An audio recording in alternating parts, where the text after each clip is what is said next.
Salam alaikum nawna selde Saudani depuis Conakry. Meden salmina on nokko ka wondon. Meden kadere lo hande kadi fi en wawo sendo dade yoga e tobbe. Merci beaucoup.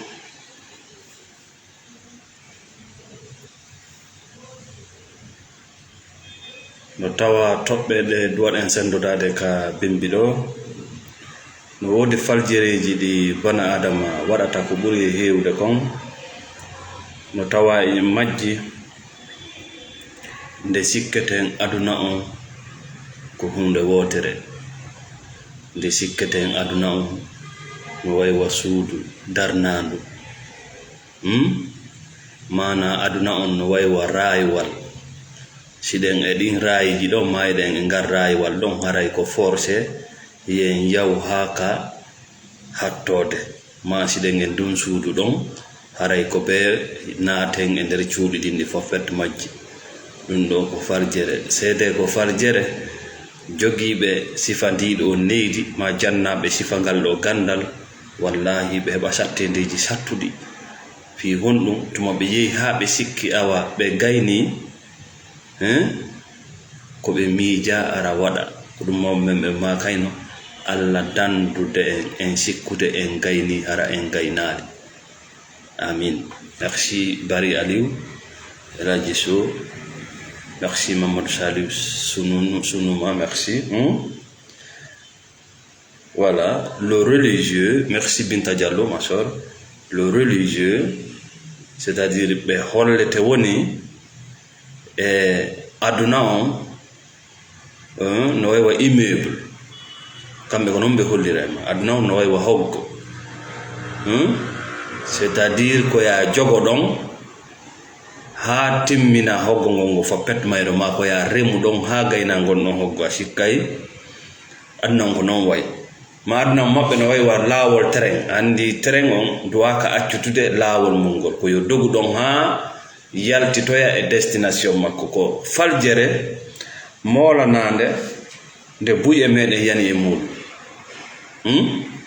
fi on dum ko bure hewde kon sa hewti ka destination sa hewti ka sommet hendu iway ka amija ara tappe deception ji jamfaaji sattendeji yeltitoda yiya horema kalay fello hida wuri gurdam kesandam amija kono si tawno ko hunde nde anduda aduna on ko non woni e dogirde aduna on ko non yarata wona ko boni kadi a andi a perdata dole ma a immitoto moba dole maden heba no yehirana konko falada.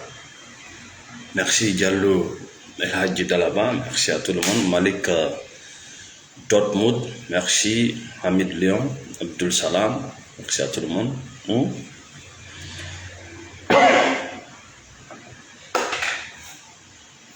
Partagez le live, mettez le cœur, nous sommes ensemble ce matin encore. Ici nous parlons toujours de l'éveil et de la spiritualité. Quand si tu es dans le religieux, c'est très difficile de les accepter ou de comprendre ce que je dis. Voilà, merci pour la compréhension. Yautere kona yautere dokon ko fi pinal et fi ruhu yanko fi spiritualité. Si tawi anko quoi dina yanko tun harayno mettamma famande parce que quand quelqu'un vit dans l'ego si goddo no wuri en gudda makko o wawata jabude ko andako o wawata jabude ko o wowa o wawata jabude ko yadata en ko wowa yadde mako wowa nande siko woni tun a famali yimbe ben shayibe weltare mabbe ma ayibe e gandal mabbe ma yibe be wadde e faaleji mabbe sendidir yimbe ben e an andu wona tasum ma kafe jogida wona tasum wan hundo ni gurdam ma an wondo lan darde on wona kundo tasum kafe sadi min no sukkar yoni yonari no wuli no ça ne t'intéresse même pas ko position didi doada jogade ida wa yadde mabbe yado awata yadde mabbe yiltoda mais kala ko adduda der ton ko tawata wana dido didi dum do no holli tu vis dans le religieux, tu es dans les problèmes. kala ko woni dogude ka hoore leydi ɗo Allah mo yiɗano rewde no andi fimo kala ko yiɗano dogude ka hoore leydi ɗo Allah mo wonɗa rewde on ɗum ala wadde ɓawa makko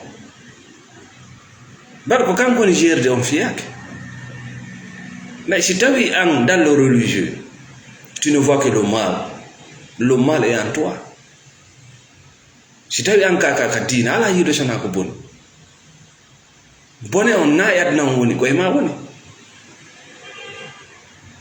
parce que Allah no taguma o waɗanma laawi ɗiɗi kono noon o suɓontako ma laaw mo innuma noon kala laawol ngol suɓiɗa no mari battane ko ɗum ɓenta cause effet sa suɓike yigol aduna on no aduna on woniri noon tu n'as pas de problème mais sa suɓike noon yigol aduna on no faaliraɗa noon eno wodiriɗa noon là tu vas créer des problèmes donc la spiritualité ko yigol aduna on no o woniri noon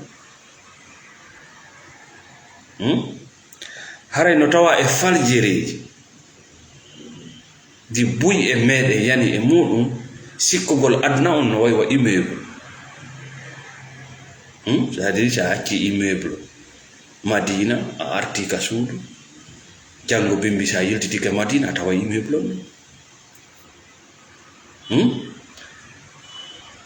sa acci sa ƴawi e raywal kangal fokkiti ton o hewto heto selata ko laawol mum ngol yata aduna on na non way aduna on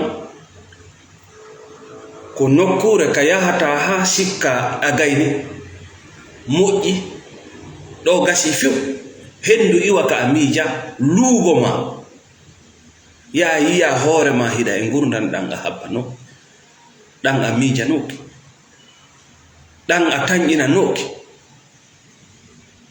buy eto yalta e muɗum sabu confiance en soi wonɗo e maɓɓe on buy yalta ɗon wullito ɗon lutta ɗon maaya ɗon merci beaucoup Maimouna Ba voilà ino tasungan kafe kun ko kun ɗo mi duwa wiide no yoni yo naali no wuli wula gurda yimɓe ɓen ko kamɓe duwa wiwde no yoni yo naami je répète sa yi bana adama no e welo welo no wadde ko welatamo sendidir tasumma kafe kun e gurdam makko ɗam sendidir maafe ko ɓengu ma defi e maafe ko ɓengu goɗɗo defi kon maafe ko ɓengu ma defi wi'ata lanɗa yoni yonani no haade si aɗa ñamoyde ka goɗɗo laisse tomber si tawi hino ñamo ñama si ñamota ko albarka men weltike ko hande tuma fameten koko wiyeteɗo spiritualité ino talongo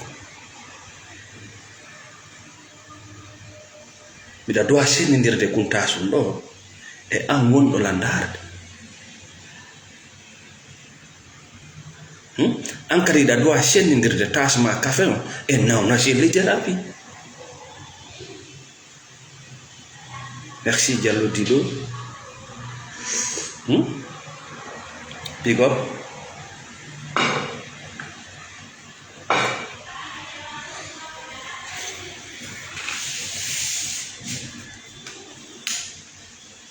ngaray no tawa e faljereji ɗe buy e meɗen yani e muɗum sikkugol aduna on no waywa suudu ma hoggo ndun suudu tawndu ma fello ngon fello tawngo sa hewti dow haray lanni ma ndun suudu tawndu sa hewti ka dernier étage sakkitoro haray lanni ma no waywa terrain sa ƴawi e makko a hewtay ka gar sa hewti ka gar haray lanni ça c'est le religieux c'est-à-dire le religieux vit dans l'ego vit dans le monde physique andi no anda min ɗo joni miɗa yeeso ma hiɗa wawi ƴettude centimétre mesural anda si komi 1 métre 50 1 métre 20 jandede hande poids an on ça c'est le religieux mais a wawata andude ko honɗum yoni miijade c'est le spirituel. A wawata andude ko honto wonkiyanki woni. A wawata andude anniyeji anni. A wawata andude ko honɗum mi miijanima. A wawata andude ko balɗeji ɗum heɓata. A wawata andude si en waynodiri ɗo ko honɗum heɓata lamma ko honɗum heɓen. C'est ça le spirituel. wona a ɓandinke tun ko haru yanko kadi. Donc aduna ma on na an woni mo gérde, mais quand même hiɗa suɓo. Si yalti ka faalaɗa ɗon alhamdulillah, si yaltali ka faalaɗa ɗon alhamdulillah.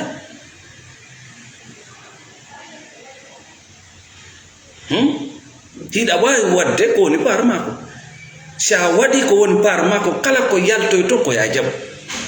Là, il n'y a plus de souffrance.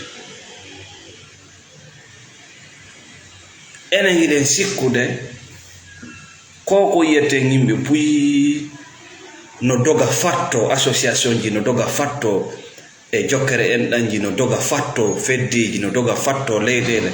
C'est bon ko kanko andi ko ɗum dugde fattoro. Mais sa ndaari ley ton hiɓe huli wonugol kamɓe ton, ko addimo ko hulugol wongol kañum ɗum.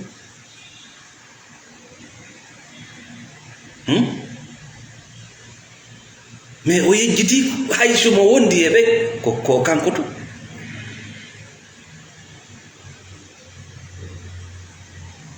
Si adnan fof mooɓi ke wallirgol ma hunde, ɓe wallirtama sona nden hunde nde Allah muyamma. Si adnan fof mooɓi ke lorrirgol ma hunde, ɓe lorrirtama hunde sona nden hunde nde Allah muyamma. Ko njelo nawni noddi faaɓe adnan fof ari ɗum haɗali ɓe maayi ko. Ko njelo nawni wikka goto ndaraɗi ɗum ɓe ngani no wuuri.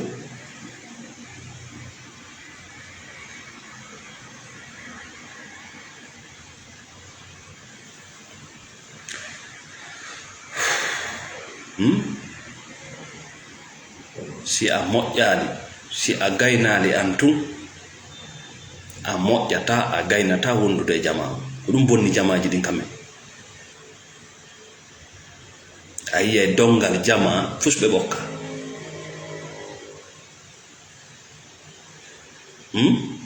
Ko parce que goto on moƴƴali. Si an tun a gaynali, wawɓe ma si mooɓi ke guluje on gaynata. Si an tun a gayni, a yoni lowre, a waɗi lowre, on fof si on mooɓi ke wawɓe wa ma on dillinay gol. Jama on no mari doole, ko si tawi noon goto on e nder on jama ɗon no joude rôle mum on no wayi wa oto, no wayi wa moteur. Piston ji ɗin no duwa gollude.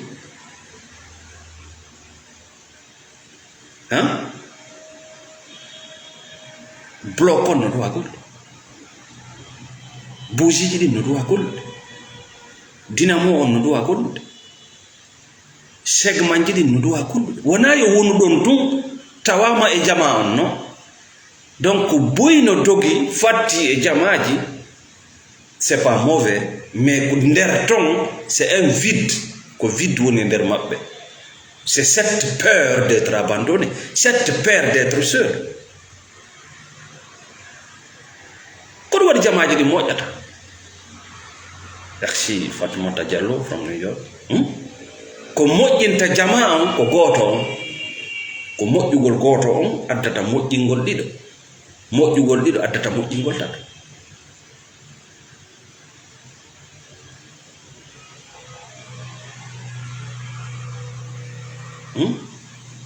Goto on non wawata moƴƴude si tawi o suusali wongol kanko ɗum. Si wona ɗum ko moɓugol jama on woɓɓe wuuga woɓɓe, c'est-à-dire ko dogugol yaha ukko ka nder jama ton fi yo wuugu, fi yo yaru tan e ƴiƴam woɓɓe.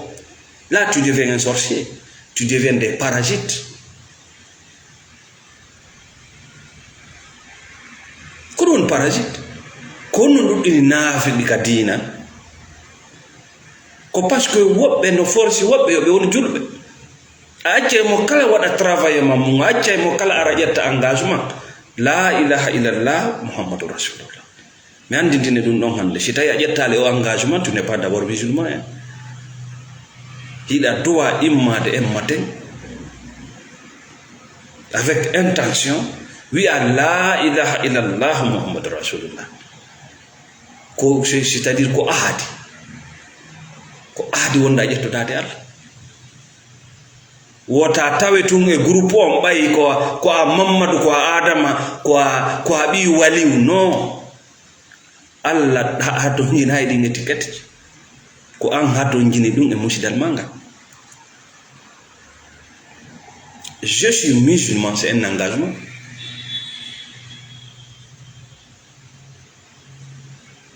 Si tawi a waɗali ɗum nafiiɗa yewtude konngol ngol ka julde ma ka si goɗɗum heɓima non est ce que a ari a darike avec intention ƴettadagol e a aadi Allah est ce que a waɗino mi tañini de si société golle ɓe noddima ɗo si a yeehi a ƴettuda e maɓɓe aadi c'est un contrat siɗa heɓde ɗo diplôme wono docteur a yahay wonda wono avocat mais iɗa andi ɗum deɗa waɗa ɗum c'est sérieux iɗa andi si a ƴetti aadi no woodi ko duwaɗa goɗɗude mais pourquoi dans la religion on est là ça marche ça monte ça descend on s'en fiche miɗa juulude miɗa horude voilà mi tawno hoorede no juulede mais ça c'est pas l'islam. L'islam a immoto bimbi fewta e taguɗo ma o wi'a la ilaha illallah muhammadou rasulullah avec l'intention de respecter quelque chose, d'abandonner quelque chose e anni e waɗugol goɗɗum accugol goɗɗum.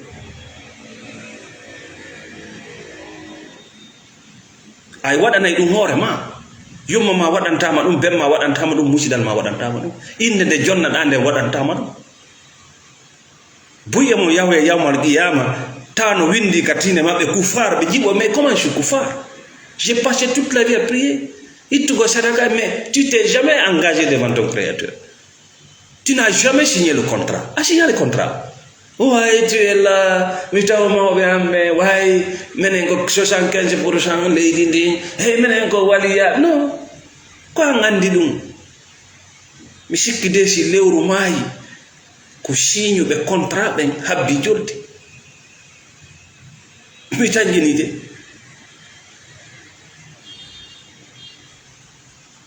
mi sikki de si lewru maayi ko habbi jodde jungo entreprise ko ɓe mariti en contrat de travail wona wattiɓe delo koye maɓɓe no jinda. Donc yiltole yewtere men nden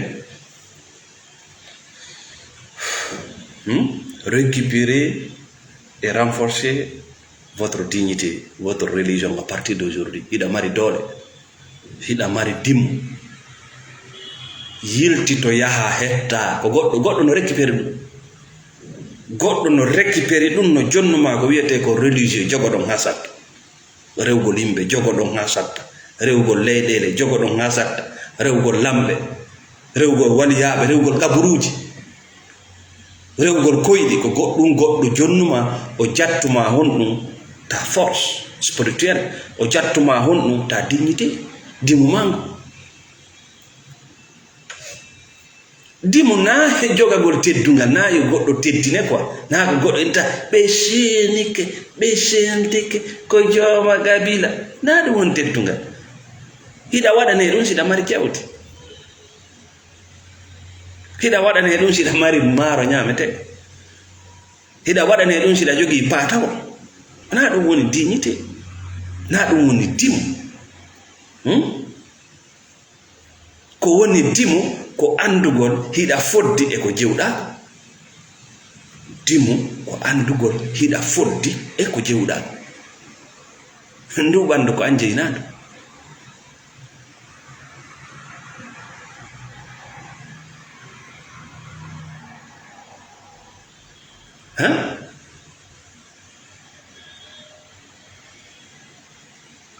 Ko an jeyi ɓandu maɗo, ko an Allah halfini ɓandu na goɗɗo, ko an andi sa jooɗoto sa darato sa yaha aray, ko an jeggite maɗen ko andi sa daray sa darata, ko an jeyi noppi maɗen ko andi sa nanay e sa nanata, ko anje hundu ko mako ko andi ko duwa yaltude do ko an halfina awra ko andi ka bugoto e ka bugota ko anje na koyde maden ko andi ka yata ko woni timu na sheni ke barki arti gagni ke ngebi nyami haji ça c'est le goût dans la spiritualité ko andugol hino foddi e ko jeygo ko onon jeyi kange mon den ko onon jeyi bauxite mon ko onon jeyi leydi mondi ko onon jeyi candi mon ni ko onon jeyi kulle wonde dogule den ka burura to ko angal récupérer gol ɗi valeur ji ɗo hewtini on e jeejigol goɗɗo fi kaydi là tu perds ta dignité. Le papier devient valeureux plus que toi. Puis on parce que d'avoir habillé il dehors ma fille kaidi. Et d'avoir wonde debbo ma yida fi kaidi. Ida way hawkude bikkoy ma e deedi yimbe be yida fi kaidi.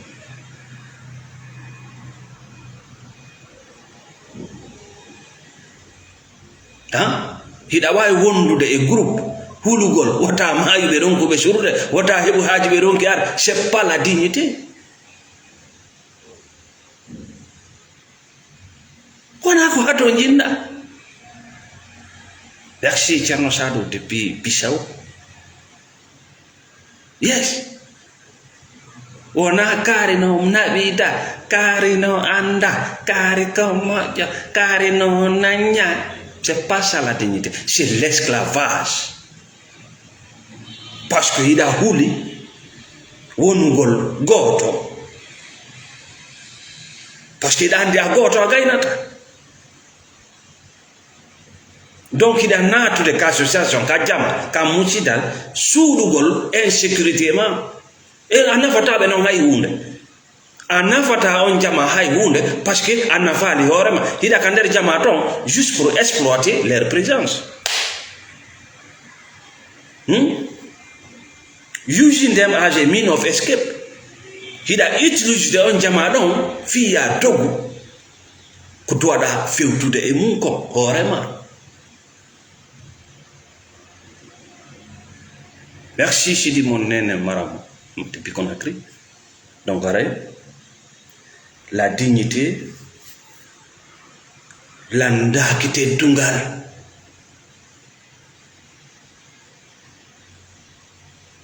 kari ko moko ba si on kari yo yewtete kulol wongol e makko ngol atawena o moko ba parce qu'il a perdu sa liberté de faire ce qu'il veut. C'est quoi la dit kon won dimu ko wawgol andu tude hida fodde ko jewda ko jelo hande jeya hay hunde anda fi bengum anda fi bibbe me ka anda don fi yoro may anda fi god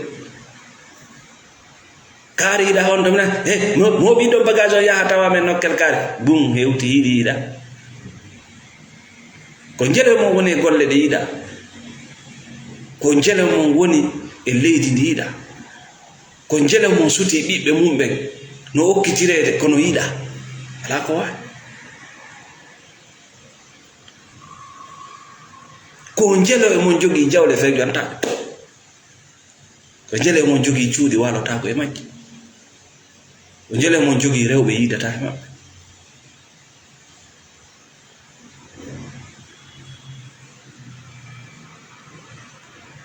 ko jelo e mon walotade e kulol immodo e kulol fi kayti ko jelo e mon huli artirede sa huli artirede ko ka jewda don ça fait peur.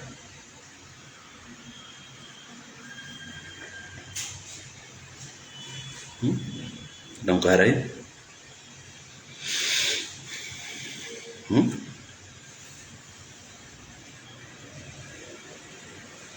En fopet meden arani en sai katawete ngide en soude iden perdude goddum seda ari dum e sai katawata an tigi ndara tawa ino lawade ma ida perdude goddum e o relation mo wonda e mo e de golle de wonda e mo et aux associations et des fêtes des Galmouchida, tu es en train de perdre quelque chose. C'est ce qu'on appelle la dignité. Nous étions dignes.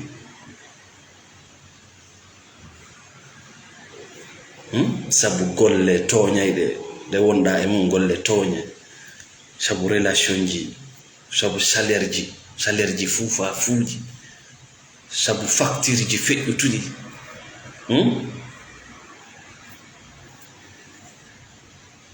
haray sa hewti ɗon je te demande un changement radical et rapide sina ɗum harayɗa yawde vers le cadavre ma si a maayi ɓernde nden noon si lanni yorde c'est fini. Si spiritualité on maille, c'est fini.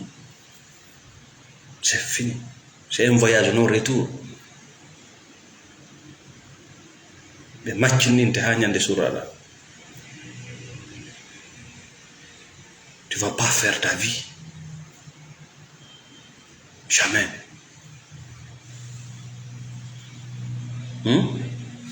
Alors, il faut exiger un changement radical de toi-même.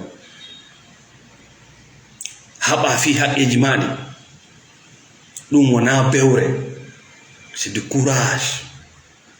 Namo kala suusi yawgol ha tawa way no perdude ko duwaka perdude, yeltito pompa hettita hoore mum récupéra gurdam mumɗa. Namo kala suusi ɗum. Il faut être un guerrier, parce que là tu iras vers l'isolement. Mais on isolement, on hawkede mo yiyata ɗon, c'est ce qu'on appelle la liberté. C'est pour cela les fous sont libres. Malgré qu'ils sont fous, mais ils sont libres de tout.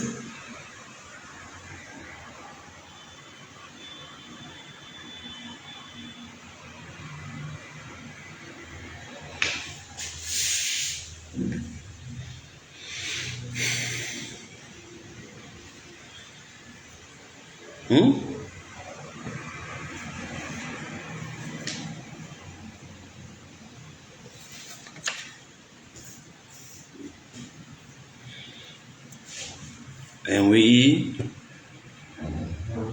faljere ɓurde mawde nden ɗe wonden e faljude ɗen ko sikkugol aduna on ko A e Z. Ko A e ya A B C D, si Z hewtama a hewti kala ya kala wakki no kirɗi. Ɗum mom men ɓe makayno Allah dandu en sikkude en gayni ara en gayna ko tuma hewtuɗa ɗon noon ka Z ka ya ka some hendu yiwa ka miija waɗama pansan yiya hoorema e gurdam ɗan a nanade fi mum ɗan a anda fi mum ɗan a miijaade. Si tawi nden ñande a ikkitanoki num fubbanagol hoorema a yoloto a lutta e ndiyan ɗam.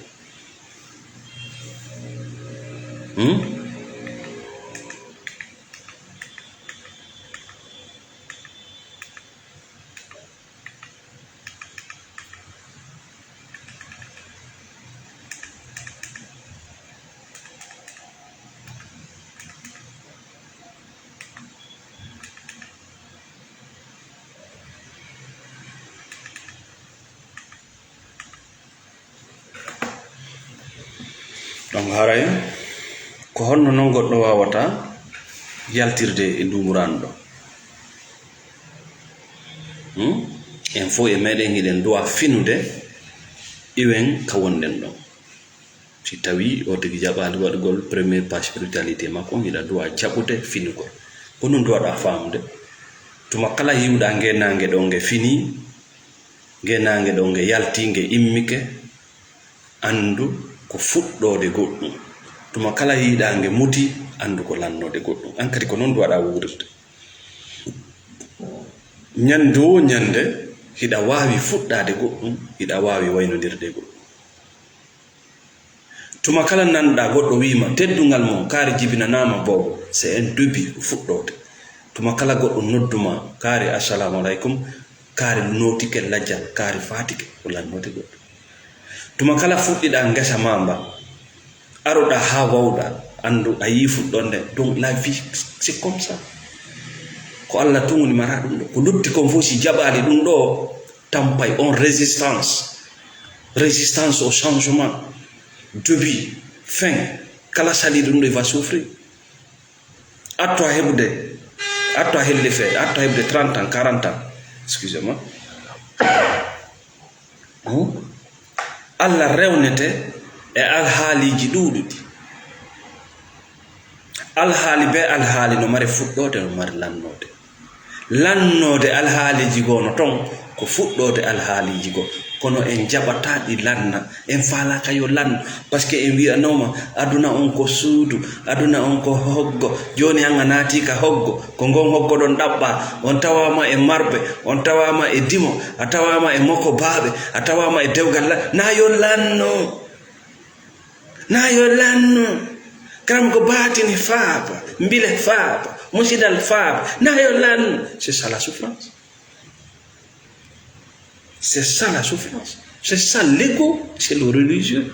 Non, teddungal ngal nayi ko menen woni représente, menen woni mokko baaɓe, menen nodditirteɗo ko menen hari wona ɗum. Hiɗa andi ko on walla maramma.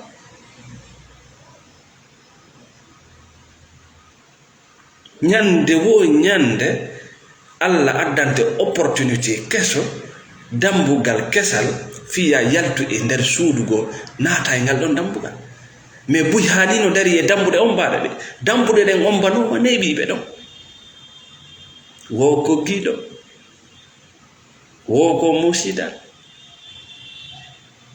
dambugal ngal no on mbiɓe ɗon dambude temedere no udditiɓa ko ɗum waɗi yawmal qiyama buy naata yiite si buy naati yiite ɓe nacce mais rutto ko aduna Allah en nanno mi uddita naalima ñalaɗe ɗuɗude ka wawata andude ɗum ɗo lanni fuɗɗoɗa goɗɗum emen juutinaali balɗe maɗen ha ka tawata ɗe balɗe ko ngeen nange.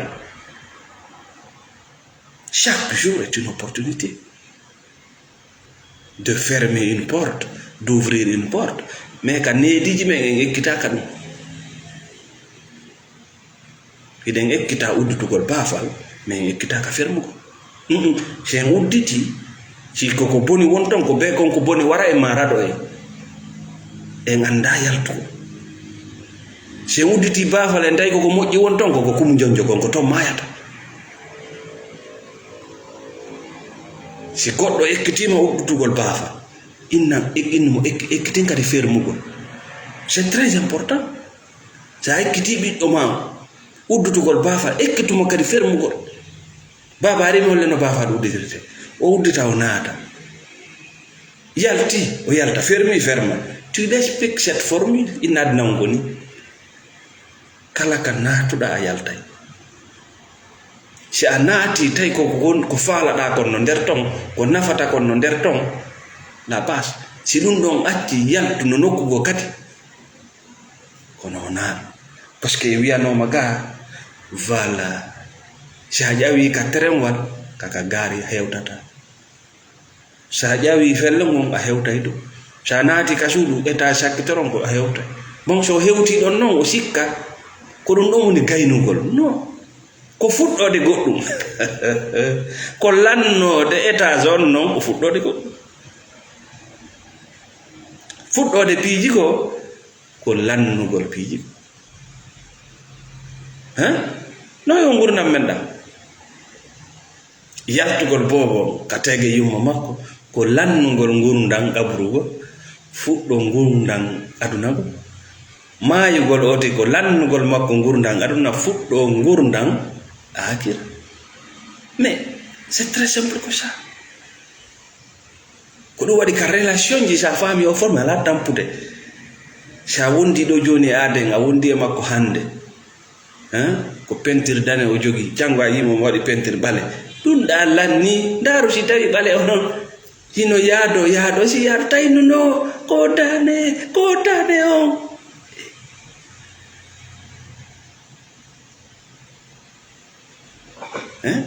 ƴettuɗo on peinture ɓale wona o kafe tasum ma kafe ɗum ɗo ko min andi ko sukkar jelu mi waɗata ko ɓira jelu mi waɗata c'est mon droit sur la matière, ɗum ɗo ala esprit, ala ruhu. C'est un objet ko ala ruhu. Mais min wonɗa mo sutiɗa ɗo on, je suis esprit et corps. No wodi ko goɗɗo go wawata gérer yan. Alors le religieux veut toujours gérer son ego, le monde physique. Onon kadam sennindirde kunta son café ɗo e nawna selli. Le religieux ne fait pas la différence entre ça et moi kamɓe ɓe sennindira. Kono nande koɗon mayata, koɗon lannata, ko a cippiɗo,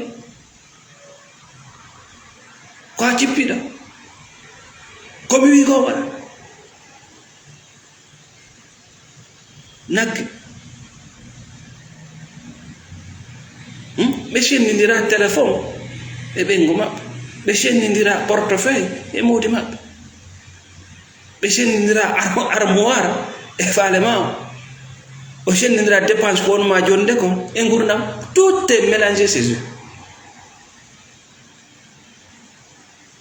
Donc sa famille la spiritualité de wonno bani adam wona alhaali goto, aduna wona e alhaali goto, ko ceeɗu, ko ndongu, no sofi, no wuli, ko jemma, ko ña, ko ɗum ɗon tuni gonga. Le changement, ko ɗum ɗon tuni gonga. C'est ça la réalité, tout change. Et mais an a jannama ko moodi, ko ɓengu, ko kaydi, ko hajju, kori ɗum no sansa. Ɓengu no wonta ɓengu goɗɗo, moodi no wonta ex. An tigiri hiɗa sansa. Ñande o ñande ma sa'i be sa'i nde heyre nde wonde ka ɓanduma, nde waray globule rouge ji ɗi dadde mum ɗi lanni, nde wayna ɗum nde waɗa hahande. Ɗum ɗon kadi heɓa ko golla nden ha hande sidda ñameteji ɗi. Ñande wo ñande gurin ma kiɗɗi ɗin iway kesi ara. Ñande wo ñande jopotoje maɗen pooɗay oxygène laaɓuɗo accita kiɗɗo. C'est comme ça le monde fonctionne. Ça c'est la spiritualité. Mais le religieux ko hayre, ɓerɗe maɓɓe ɗen no yoori ɓuri ko mbini. Ɗum hatta noppi maɓɓe ɗin e gite maɓɓe ɗen waajoɓe. Kaari assalamu aleykum, teddungal man on jibinanama ɗo po. C'est le début. Même jour goɗɗo noddete kadi kaari assalamu aleykum, awade kaari feƴƴini, c'est la fin. Bana adama be ɗiɗo ɗiɗi hiɗi jokkodiri e ma. Sa wiyama hande yo Allah wurne barkina, jango goɗɗo ara e daro yo Allah hinnomo yaafo. C'est le début et fin. Ko Allah woni mara ɗiɗo. Si a jaɓi ɗiɗo a watta joni walade ɗanoɗa. Si a jaɓali ɗiɗo ñawoɓe ñawoy, karam ko batini tappay, mbile huttay, waɗidirde, toñidirde, cakiɗirde. Merci.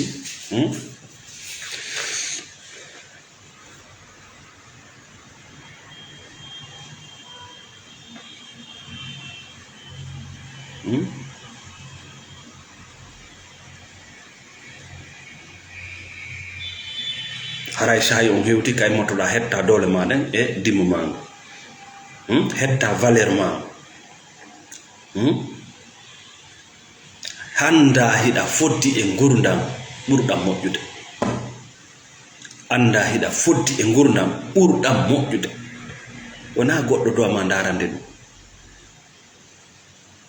ɗum. Ekkito kadi tertagol wongol neɗɗo yurmuɗo, neɗɗo yurminteɗo, neɗɗo faabeteɗo tun, tertagol addugol hoore mum e o malaya. Mi haalande ɗo hunde wotere, jongo wongo ma jonnude ngo ƴetta e ɓuri ko ngo jonnuma ngo e gurdam maɗa directement ou indirectement. jungo wongo ma jonnude ngom hingo fewjude fi gurdam maɗa fi gurdam rewɓe maɓe fi gurdam mawɗima fi gurdam ɓiɓɓe maɓe jungo wongo ma jonnude ngom ngo ƴettay ɓuri ko ngo wonma jonnude ngo. Le temps c'est de l'argent, la dignité c'est de l'argent, la paix de cœur c'est de l'argent. Ngo ƴettay ɓuri ɗum ɗo fof no ɓuri o matériel.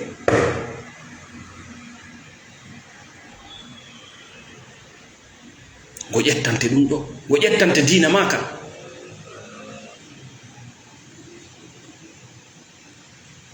Acce wonugol yimɓe yurmuɓe, yimɓe yurminkiniɓe, ekkete créygol waɗugol gurdam ɗam faala ɗon ɗam, wurugol gurdam ɗam faala ɗam ɗon e faaleji mon ɗi. ɗum ɗo noon wawata gasude si tawi a ƴettanta hoore ma pehe, wata gasude. Ekkite hara on jaɓali goɗɗo ƴettana on pehe décision e gurdam mon privé mon ɗam. Waɗu ko tawɗa ko hino yiɗa miijino moƴƴam ma, waɗu ɗum. Ko ɗum woni heɓugol confiance en soi. Sike sa ƴettani hoore ma feere, hay si moƴƴo yaali ɓay ala mo fela, a fuɗɗike ƴettude responsabilité. No gasa a andi hande kadi ko feere honde duwa ƴettede. Mais si goɗɗo noon ƴettanima hay moƴƴoyi, aroyay kadi ka goɗɗo goo ƴettanma ha luttay mum. Terto ila hande wonugol neɗɗo yurminteɗo, jungo wonugoma yurminde ngo, hunduko wonugoma yurminde ko, ngo ƴettoye ka gurdam ma ɓuri konko wonma yurminde. Tôt ou tard tu vas perdre ta dignité, ta famille, tu vas tout perdre.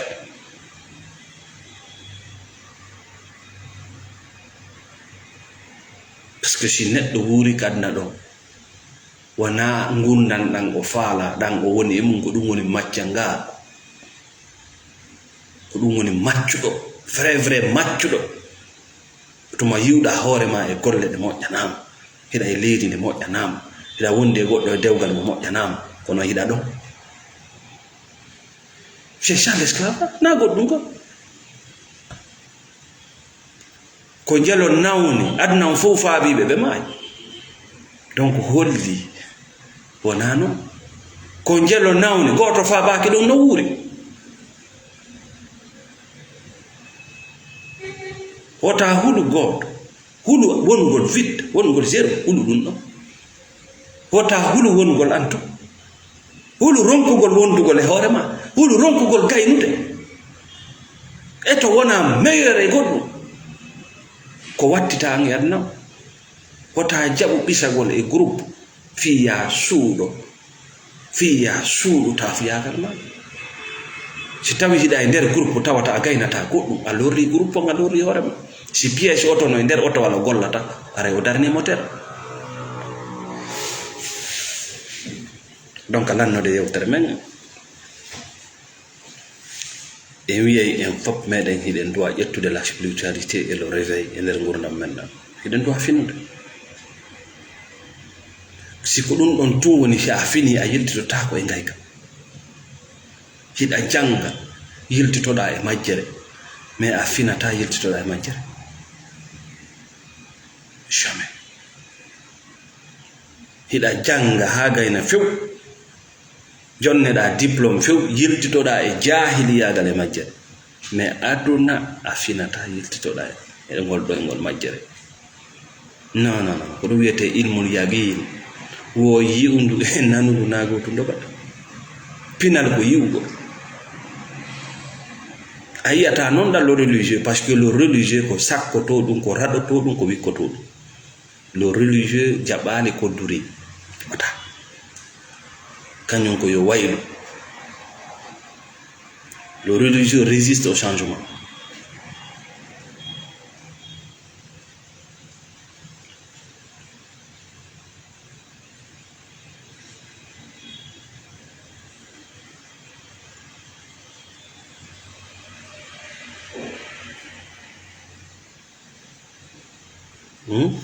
Ara ila hande hiɗa duwa yiltitade e gurdam maɗan,